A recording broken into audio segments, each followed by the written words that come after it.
Niti Dharma, meniti jalan nalar, bukan sekedar menerima warisan keyakinan. Bayangkan, sejak lahir tubuh kita itu kayak udah disetting, arahnya sama orang lain. Bukan karena kita sakit, bukan karena nyawa kita terancam, tapi ya karena tradisi dan tafsir ajaran agama.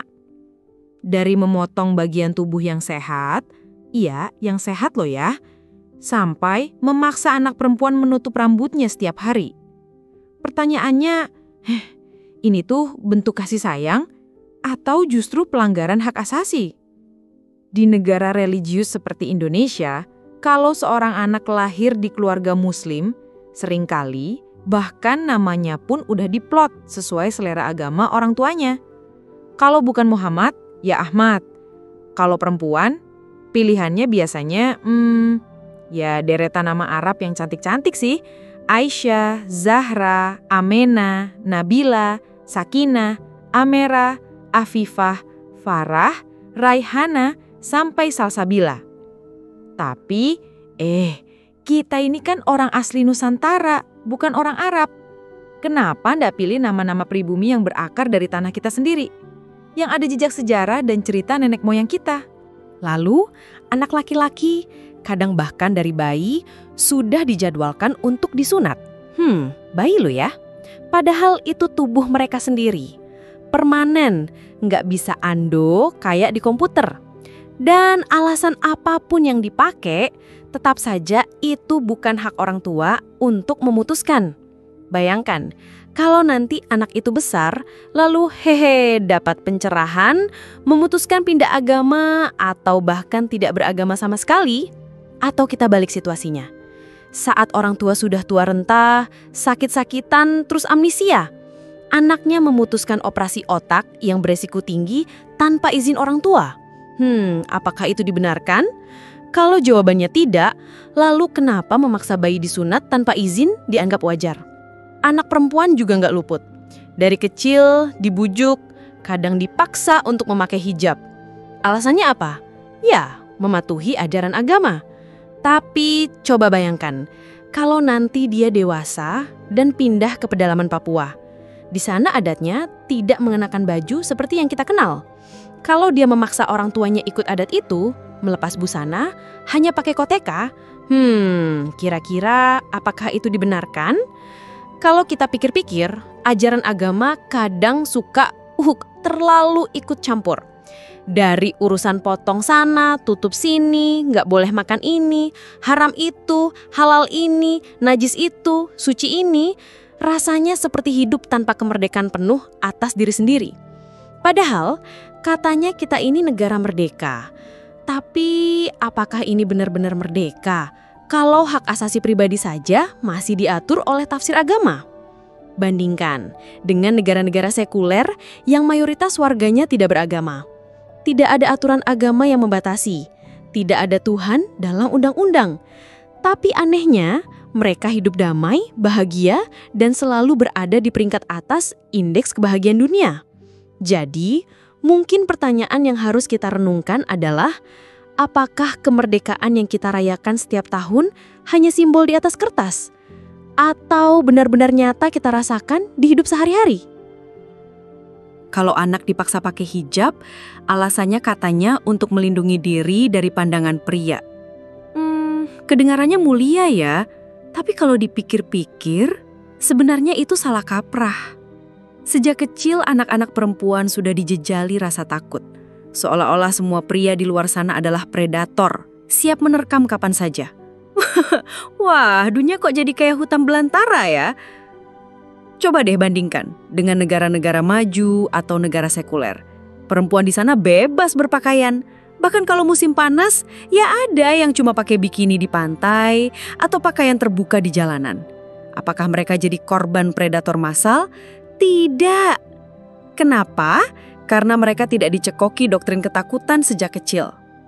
Ironisnya, justru kasus pelecehan seksual malah banyak terjadi di Indonesia. Dan parahnya, seringkali di ruang yang katanya paling suci. Guru ngaji melecehkan murid. Kasus pelecehan di pesantren sudah berkali-kali kita dengar. Semakin ditutup rapat tubuh perempuan, justru semakin besar resiko jadi korban. Kenapa? Karena yang perlu dibenahi itu bukan bajunya, tapi Otak laki-lakinya. bukan aurat yang salah, tapi ajaran yang menindas itu. Dan tahu nggak? Semakin dipaksa, semakin orang ingin melanggar. Itu hukum psikologi terbalik. Kayak kalau kita lihat tulisan, jangan nengok ke kiri. Apa yang terjadi? Otak kita malah otomatis nengok ke kiri. Begitu juga dengan rasa takut yang dipaksakan pada anak-anak perempuan. Akhirnya, mereka tumbuh bukan dengan rasa merdeka, tapi dengan rasa takut. Takut suatu hari akan jadi korban hanya karena tubuh mereka terus dikendalikan.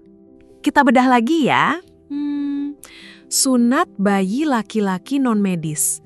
Hanya 2 agama besar yang mewajibkan ini, Yahudi dan Islam. Agama-agama lain, Kristen, Hindu, Buddha, Shinto, tidak mengenal kewajiban ini. Masalahnya, bayi itu nggak bisa memilih.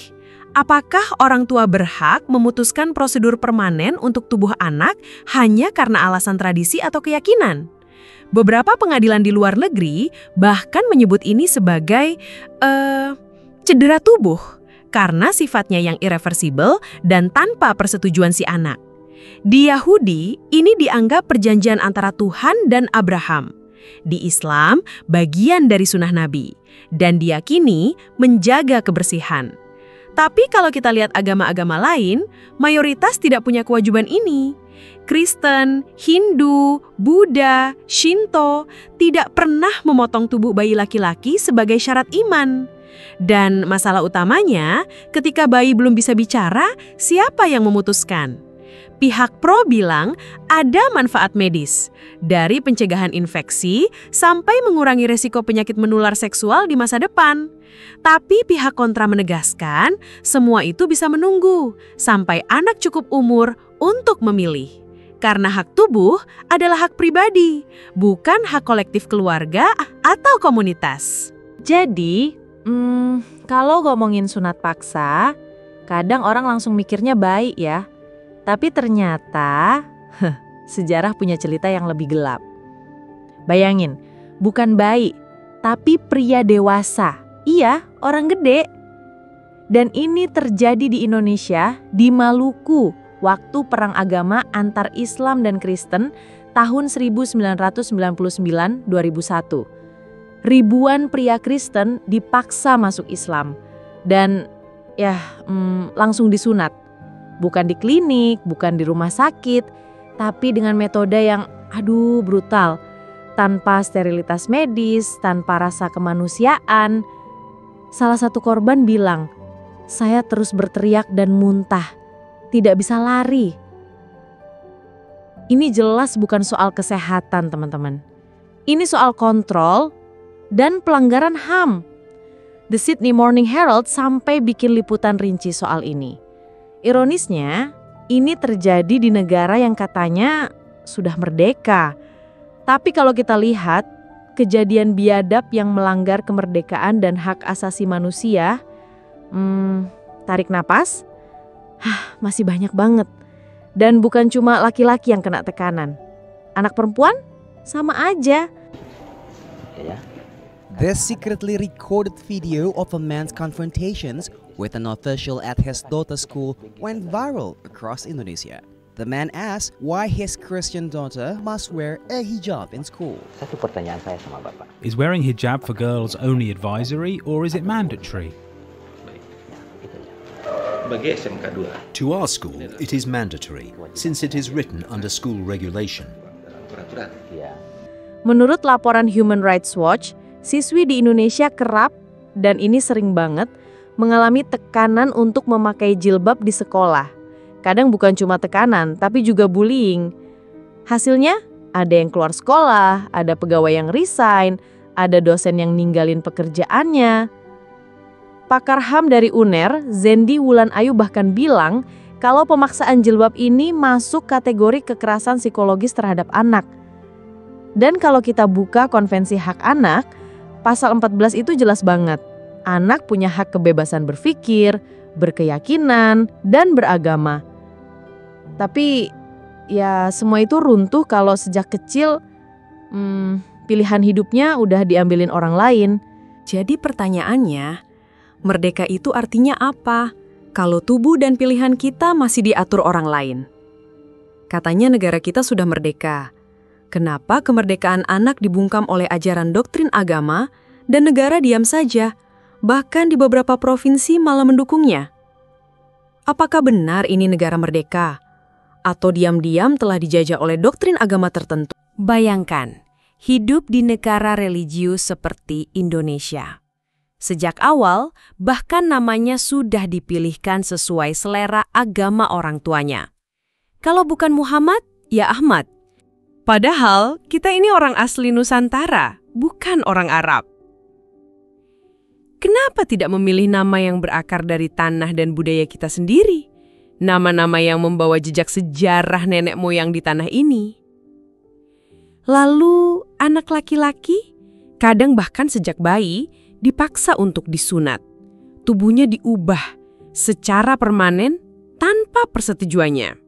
Alasannya macam-macam, kebersihan, sunnah agama. Tapi apakah itu memberi hak kepada orang tua untuk memutuskan? Bayangkan jika kelak sang anak dewasa lalu memutuskan pindah agama. Atau bahkan menjadi ateis karena merasa mendapat pencerahan hidup. Atau, mari kita balik situasinya. Ketika sang orang tua sudah renta, sakit-sakitan dan mengalami amnesia, lalu sang anak memutuskan untuk melakukan operasi otak yang beresiko kematian tanpa izin orang tua. Apakah itu dibenarkan? Jika tidak, lalu mengapa memaksa bayi disunat tanpa izinnya dianggap wajar? Anak perempuan pun mengalami hal serupa. Sejak kecil dibujuk atau dipaksa memakai hijab demi mematuhi tafsir agama. Tapi coba bayangkan, ketika sang anak dewasa dan memutuskan tinggal di pedalaman Papua, di mana adat setempat tidak mengenakan pakaian seperti yang kita kenal. Jika saat itu anak memaksa orang tuanya melepas busana dan hanya mengenakan koteka, apakah itu dibenarkan? Kalau kita mau jujur, banyak ajaran agama mengatur hidup sampai ke hal-hal yang tidak masuk akal. Disunat, disuruh pakai hijab, dilarang makan ini, itu, babi haram, ini najis, itu suci. Rasanya seperti manusia kehilangan kemerdekaan untuk mengatur dirinya sendiri. Dan ironisnya, kita tinggal di negara yang katanya merdeka.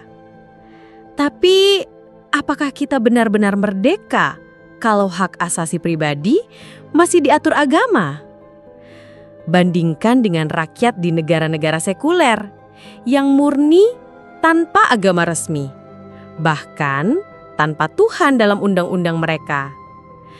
Negara-negara yang mayoritas warganya ateis, namun hidup damai, tentram, dan terbukti berada di puncak indeks kebahagiaan dunia.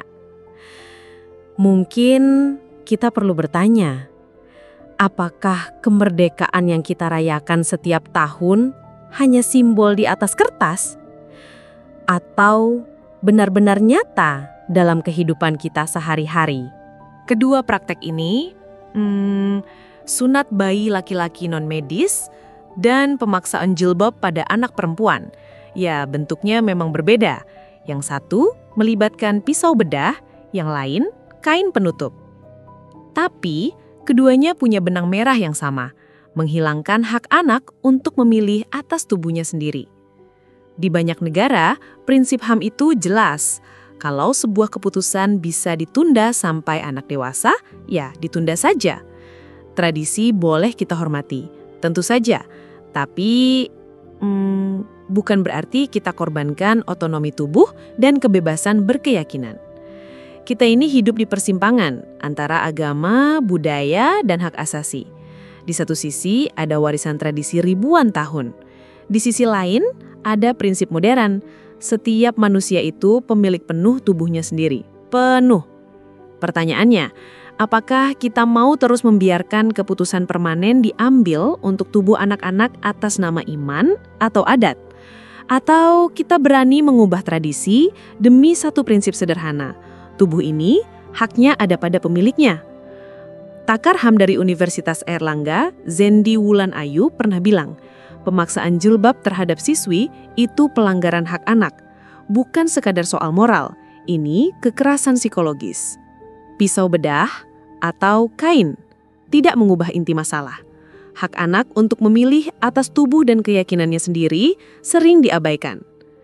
Prinsip HAM modern itu sederhana. Keputusan permanen yang bisa ditunda, sebaiknya ditunda sampai anak cukup dewasa untuk memilih sendiri. Tradisi, hormati, tapi jangan biarkan menindas hak dasar.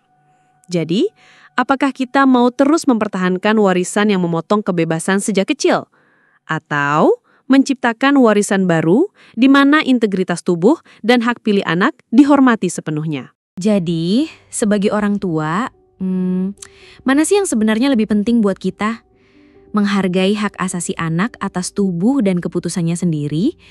Atau menuruti dogma agama yang kita yakini, meskipun itu artinya ya kita merampas hak mereka? Coba tanya ke hati sendiri deh. Kalau suatu hari anakmu sudah dewasa, lalu tiba-tiba dia memutuskan pindah agama, terus bikin keputusan besar atas hidupmu tanpa izin, kayak memasukkanmu ke panti jompo, mengoperasi tubuhmu tanpa persetujuan, atau nih maksa kamu pakai pakaian adat dari keyakinan barunya. Kamu bakal bilang, iya nak, lakukan saja, atau justru marah karena merasa dilanggar? Kalau jawabannya marah, berarti kamu paham rasanya. Dan kalau kamu paham, kenapa masih tega melakukan hal yang sama ke anakmu?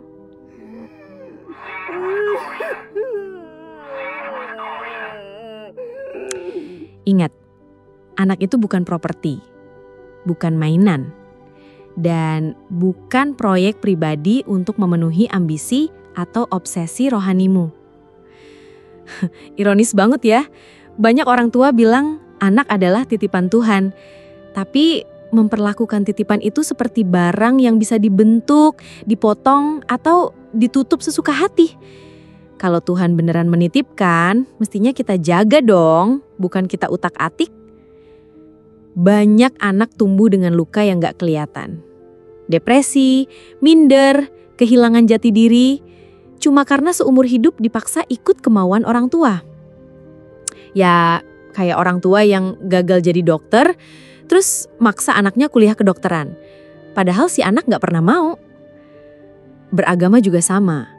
Jangan paksa anak memeluk agamamu. Jangan sunat, jangan baptis, jangan pakaikan jilbab tanpa izin mereka. Biarkan mereka tumbuh, berpikir, dan memilih jalannya sendiri. Kalau kamu benar-benar percaya sama Tuhan, kamu pasti percaya Tuhan juga ngasih anak itu otak dan hati untuk ambil keputusan sendiri. Kalau kamu memotong kebebasan mereka, berarti kamu lagi ngaku lebih tahu daripada Tuhan yang menitipkan.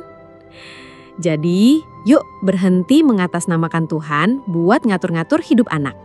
Dan mari jadi orang tua yang benar-benar bijak. Lihatlah, banyak orang yakin sunat itu perintah murni dari agama Islam. Tapi, coba kita tarik mundur dulu ya. Bahkan sebelum Islam ada, sebelum Nabi Muhammad lahir, praktik ini udah eksis. Di Yahudi, sunat itu perjanjian antara Tuhan dan Nabi Abraham. Kitab Kejadian 17 mencatatnya ribuan tahun sebelum Islam. Bahkan sebelum Yahudi pun, di Mesir kuno, sekitar 2400 SM, orang-orang sudah melakukannya. Alasannya, ya ritual, status sosial, kadang biar terlihat kelas atas gitu. Jadi, jelas ini bukan produk asli Islam. Islam kemudian mengadopsi tradisi itu, membungkusnya dengan istilah sunnah fitrah, dibumbui cerita Nabi Ibrahim, lalu voila, jadi bagian identitas umat. Yang menarik, Al-Quran sendiri nggak pernah memerintahkan sunat secara eksplisit. Semua kewajiban datang dari hadis dan kesepakatan ulama berabad-abad kemudian. Jadi kalau ada yang bilang tanpa sunat imanmu kurang. Mungkin mereka lupa kalau ini tradisi lama yang diwariskan dari agama dan budaya sebelumnya. Pertanyaannya, kita ini memelihara iman atau cuma melestarikan kebiasaan kuno? Sekarang soal hijab, banyak yang mengira ini tanda khas Islam.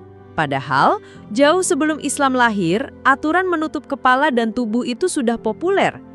Di Yahudi Ortodoks, perempuan menikah wajib menutup rambut di depan umum. Di kekristenan awal, bahkan di 1 Korintus 11, Paulus bilang perempuan harus berkerudung saat ibadah. Budaya Arab pra-Islam, mereka sudah kenal khimar dan jilbab, cuma cara pakainya aja beda. Islam datang mengatur agar kerudung menutupi dada dan menjadikannya simbol kesopanan perempuan beriman. Masalahnya, aturan yang awalnya lahir dari konteks sosial dan budaya berubah jadi seragam wajib untuk semua perempuan di segala zaman, di segala tempat. Jadi, kalau mau jujur, hijab ini bukanlah penemuan baru agama. Ini tradisi lama, diadopsi, diberi tafsir baru, lalu dijadikan identitas. Pertanyaannya, menutup kepala bikin hati otomatis suci? Atau kita cuma terusin simbol lama tanpa pernah tanya, kenapa? Lucu juga kalau dipikir-pikir. Jadi, kalau kita telusuri, sebelum Islam ada, sebelum Nabi Muhammad lahir, sunat udah ada di Yahudi, bahkan di Mesir kuno. Hijab, Yahudi. Kekristenan awal, budaya Arab pra-Islam, udah kenal semua. Islam memang mengadopsi tradisi itu, ngasih tafsir baru, lalu menjadikannya bagian identitas umat muslim. Tapi faktanya, ini tuh bukan perintah murni yang tiba-tiba turun di abad ke-7. Ini tuh kebiasaan lama, ribuan tahun usianya, diwariskan, dibungkus ulang, diatur ulang. Ya, kalau bahasa kasarnya, mencontek tradisi yang udah ada. Nah, pertanyaannya, kalau aturan-aturan ini berasal dari tradisi ribuan tahun lalu, apakah kita harus memaksakan semuanya di dunia modern kepada anak-anak yang bahkan belum bisa memilih? Atau kita bisa mulai jujur, mengakui sejarahnya, lalu memberi kebebasan bagi setiap orang untuk memutuskan sendiri? Karena iman yang lahir dari kebebasan selalu lebih kuat daripada keyakinan yang lahir dari paksaan. Dan kalau kita benar-benar mau jadi orang tua yang baik, mari berhenti memaksakan tradisi hanya karena begitulah dulu nenek moyang melakukannya. Halo, kita nggak hidup di masa nenek moyang kan? Kita hidup di sini, sekarang banget. Jadi, yuk jadi orang tua yang bijak, bukan hanya menjaga warisan, tapi menjaga anak-anak kita, supaya mereka bisa memilih jalan mereka sendiri. Lucu ya, ternyata jadi bijak itu kadang lebih sulit daripada sekedar ikut-ikutan.